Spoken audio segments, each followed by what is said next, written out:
Hey everyone, you are listening to The Ben Keech Show, where every day the objective is simple.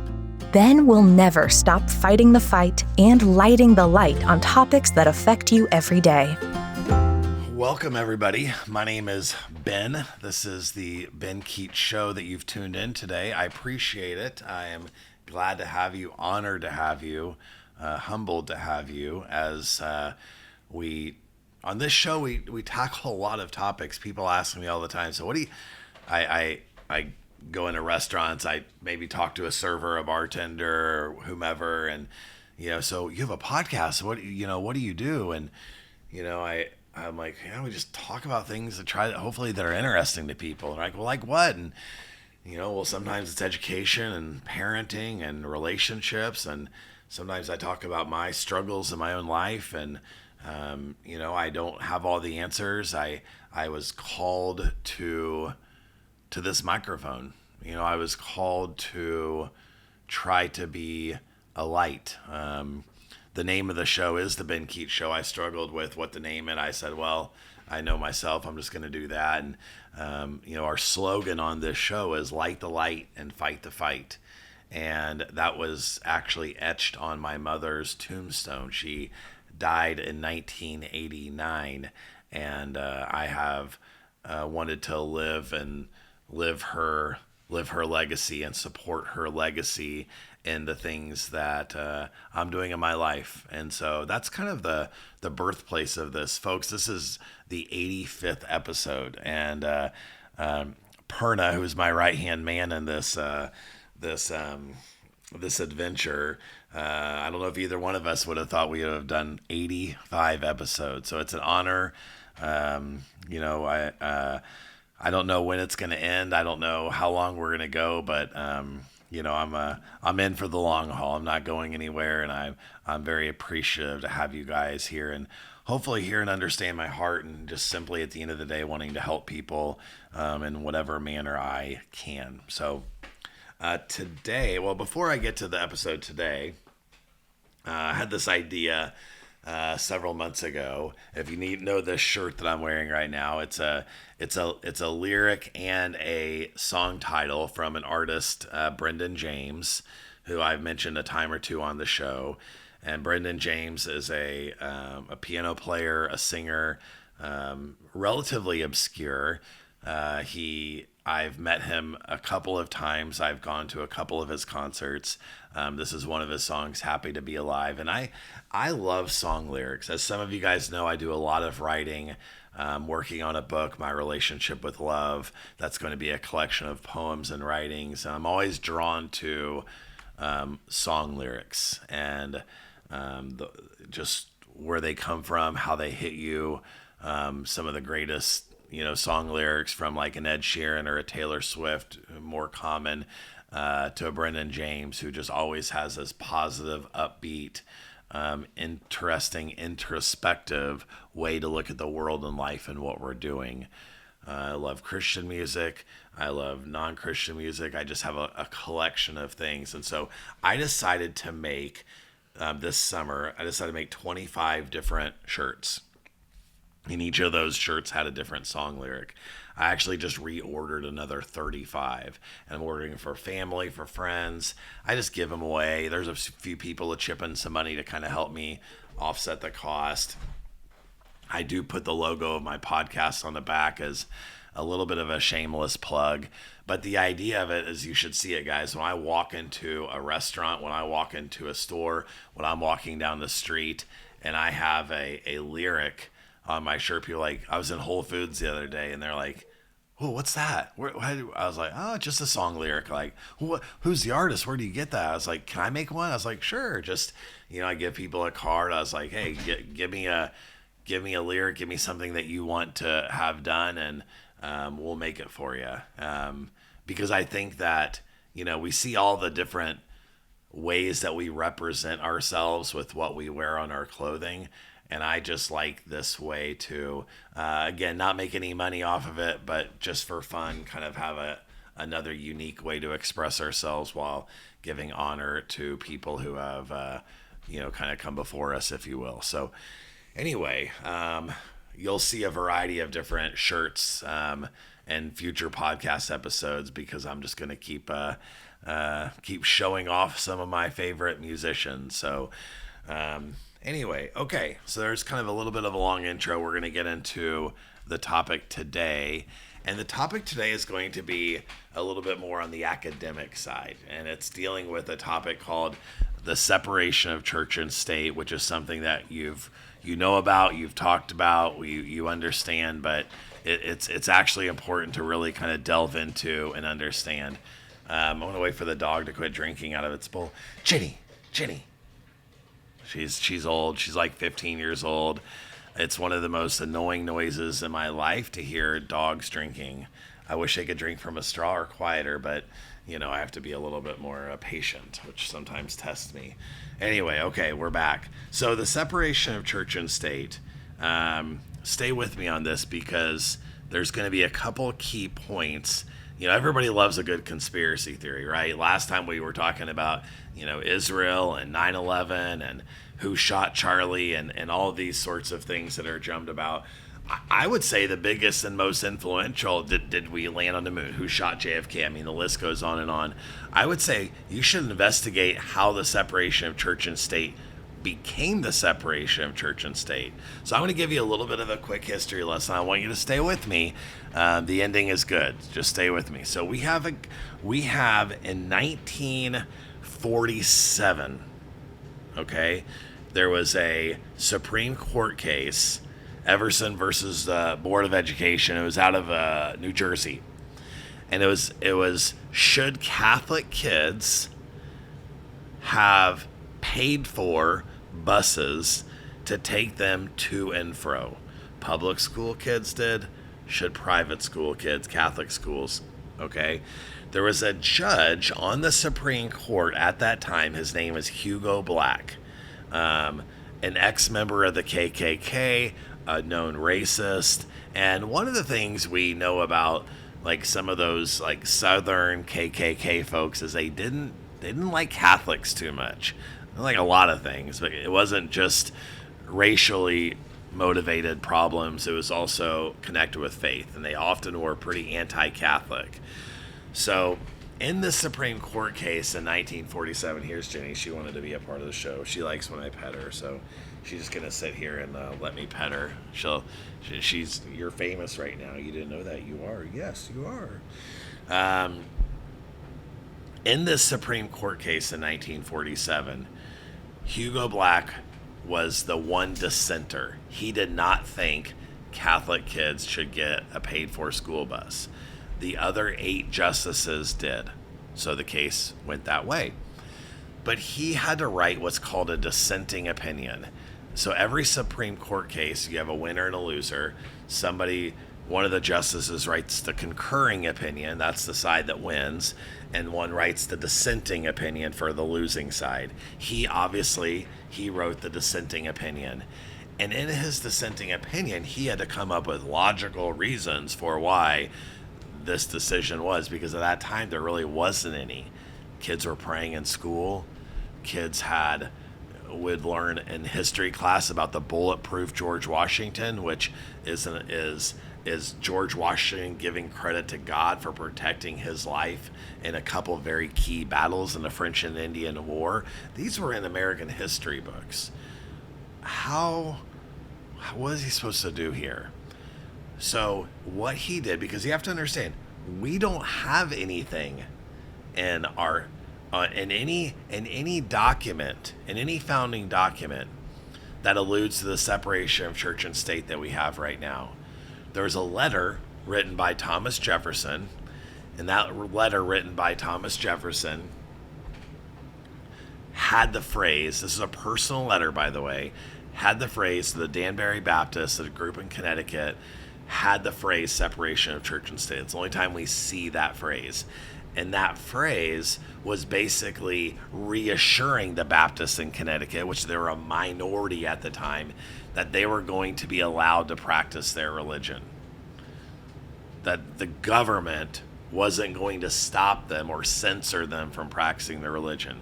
So fast forward back to 1947, Hugo Black goes to a personal letter from Thomas Jefferson takes that phrase, separation of church and state, and places it in the first legal document in the history of our country, saying, and change the meaning. And what he did is he said, because of the separation of church and state, our government's not going to help these Catholic kids. Okay, don't worry about your opinion about that right now. It doesn't matter. Okay, but he was on the losing side. Now you fast forward to 1962. 1962 is a case called Engel versus Vitale. In Engel versus Vitale, this was an actual prayer that was being said in a New York public school. Very vanilla, very basic, but a prayer nonetheless. And we had some people that didn't want the prayer. The case went all the way to the Supreme Court. In Engel versus Vitale in 1962, the Supreme Court plucked the phrase by Hugo Black in 1947 as precedent to say, and now prayers aren't going to be allowed in school as well. America was obviously becoming more secular. Now, there was an avalanche of cases after 1962 related to church and state. And again, follow the paper trail. Racist, bigoted Supreme Court judge. Didn't like Catholics. A known anti-Catholic. His evidence was finding a personal letter that Thomas Jefferson wrote. Now, guess what? Every single textbook in every single public school, trust me, open up your kid's government textbook. I don't care who produces it. It may not even matter if you're in a private school. And open up to the First Amendment. And what phrase are you going to see in this document? Well, Thomas Jefferson said we had a separation of church and state. Whoa, wait. What did Thomas Jefferson say? Thomas Jefferson wasn't a Christian. Thomas Jefferson wrote his own Bible, taking away Jesus' miracles. This isn't a Billy Graham Bible thumper, folks. This is a guy that did not say that we have the separation of church and state as it stands today. This was a farce from the beginning, and now the little mindless matrix following people in our society today believe that we have a separation of church and state, and in their brains what that means is church here, government here. That was never the intention. It's not if you read the First Amendment, it's not freedom from religion, it's freedom of religion. It's simply allowing us to practice our faith. That's the deal. And so, okay, so why does this matter? You're like, okay, now I'm like in Mr. Keech mode. This is, teacher mode I'm in right now. Why does any of this matter? Well, it's very interesting what this in fact did. This is the rationale, not the rationale, the results from this mindset has created our political correct society, our compartmentalizing of information, and what our little sensitive ears can hear or not hear. What should be legal right now, today, 2025, 2026, I know we're on the cusp, I'm not sure the exact date this is going to air, but what is legal is everybody has freedom of speech. I can say a prayer whenever I want to say a prayer. I should be allowed that. If I'm a teacher and I want to start every single class period with a prayer, I should be allowed to do that. That's called freedom of speech and freedom of religion. And I said, whoa. Now you're crossing the line. I know, I'm dancing on the line. I'm hanging on the tightrope, but just hear me out for a second. We have kids in the classroom that they're not Christian, or what if it's a Muslim prayer, or what have you. True.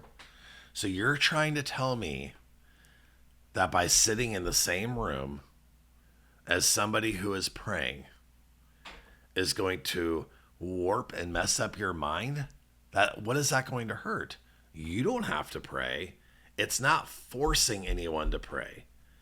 But being in the presence of someone's going to, do you know what these kids are looking at on their cell phones? Do you listen to what they talk about in the hallways? And let's actually come back to a greater point. What is ultimately a prayer? What are you doing? You are beseeching a higher power. You are putting yourself here and God here. What are some of the problems we have with our young people today? Entitled, full of themselves, thinking that the world revolves around them. We have parents that have put their kids at the center of the universe before their relationship with God. So is it really that damaging to have a society that says, you know what, there's something better than me. There's something above me. I'm not the end all. And we don't want to do that in a public school because a kid may have to be present. How soft are we? Okay, all right. I didn't convince you. That's fine. No problem. Let's tackle this one for a second.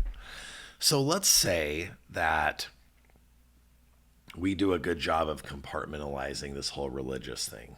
Okay, and let's say that we have a Sonic, and the local Sonic has a sign, as all Sonics do. And on the sign, a Sonic decides to put Merry Christmas. See where I'm going with this? Whoa. See, in the word Christmas, that's like some baby Jesus's birthday, and we've got the word Christ, and I'm feeling very triggered right now. Really? I'm not making up what I'm saying. There are people that would have an actual problem with that being said. But let's just pretend we're all cool with that. Okay, it's just Christmas. I wish it said Xmas. Okay, let's just pretend we're all fine with that. Okay, no problem. What about this? What about the local Sonic saying, Jesus loves you? Oh my gosh. Now what? Now you've done it. Now you've just gone too far. People are going to drive by and they're going to see a sign that says Jesus loves you. And they have to read those words. Like, they may not believe in Jesus. Okay. All right. I'm tracking with you here. Okay, how about we change this? Let's do this sign. This would be a cool sign.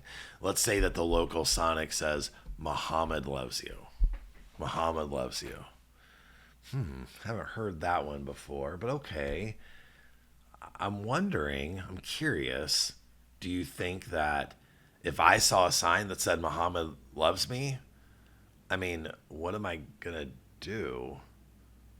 I may actually laugh, not in mocking Muhammad, but that's funny to say. Okay, is this like WWMD? Is that the next bracelet that people are gonna? I don't know. The point is, what does it matter? We have to get to a place where we take the Q-tip of sensitivity and clean out our flipping ears, refocus our brain as we can listen to anything. We're okay. I may not like everything Nick Fuentes says, some of the most vulgar, despicable things ever, but he can say them. It's okay. I'll be all right. There's an amazing thing that happens when we hear things we disagree with. We have to protect the right of speech. All the separation of church and state does is it compartmentalizes speech. It's a speech issue. A lot of times nobody's necessarily practicing their religion. If there is in fact a Jesus and Jesus does in fact love me, that's not the worst thing in the world. We could all take another, I'll take another entity or two. If Zeus loves me too, great. Now, I don't believe in Zeus.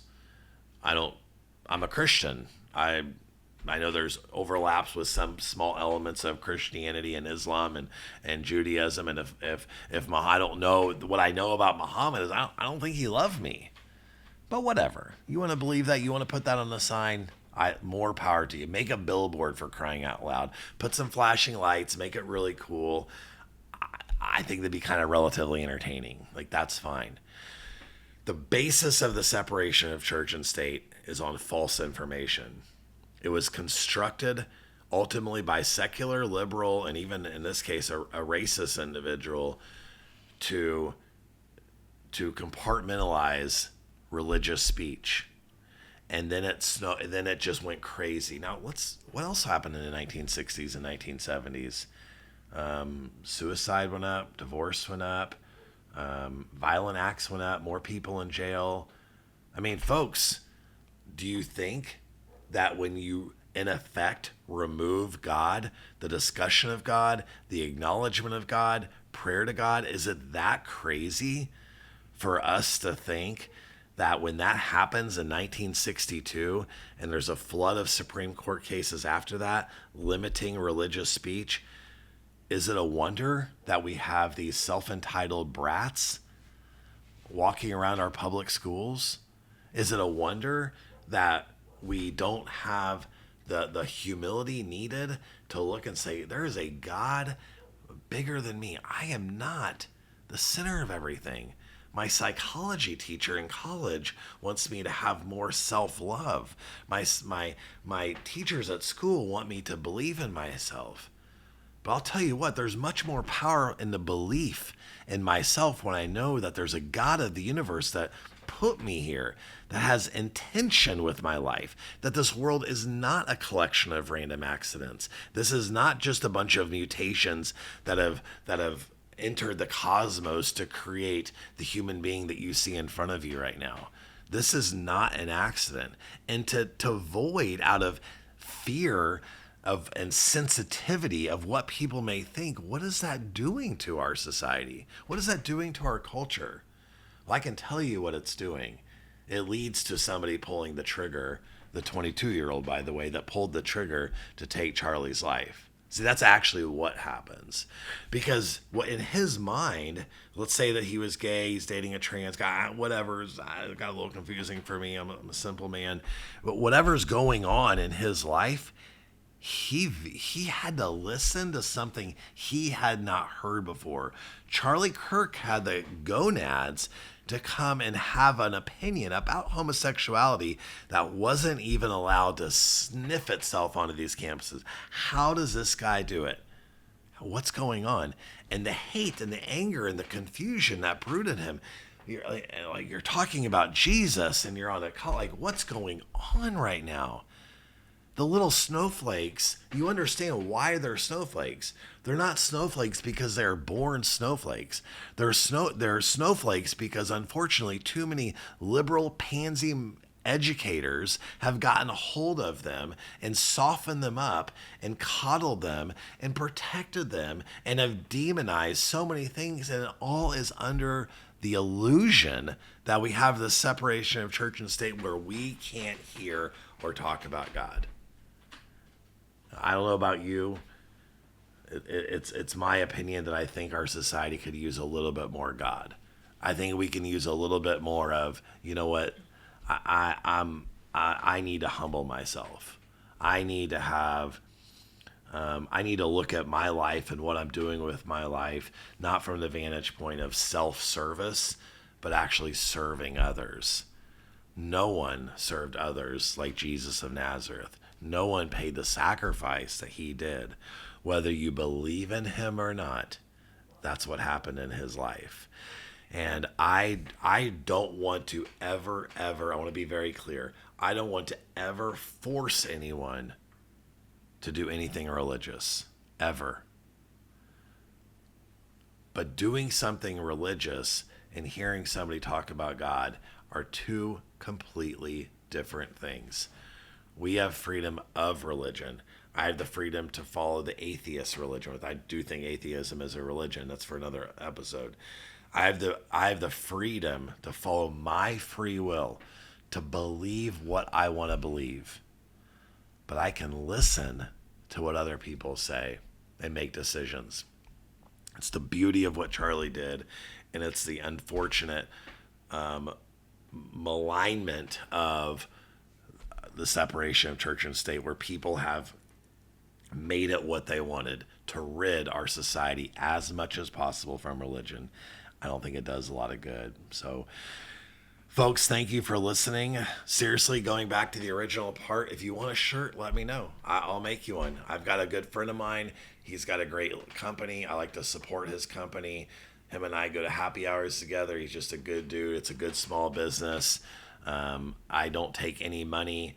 I do get a little cheap advertising on the back of the shirt. I'll take all the advertising I can get. I'm still looking for the ultimate liberal. I'm looking for the smartest liberal you know. And that's not an oxymoron because there are smart liberals, but I want to have him or her on the show. Help me out. Find them. They're out there. Take the bloodhounds out, sniff, look under pillows, find this human being, bring them to me, and we will have an amazing couple of episodes in the future. Maybe that'd be episode 100. That'd be kind of exciting, wouldn't it? All right, folks, thanks for listening. I appreciate you guys more than you know. Have an amazing day. We'll talk to you next time. Bye. Thank you so much for listening. Let's keep the conversation going. You can reach out on Ben's website, www.benkeechshow.com, or on social media to chat. And please remember to subscribe so that you never miss an episode.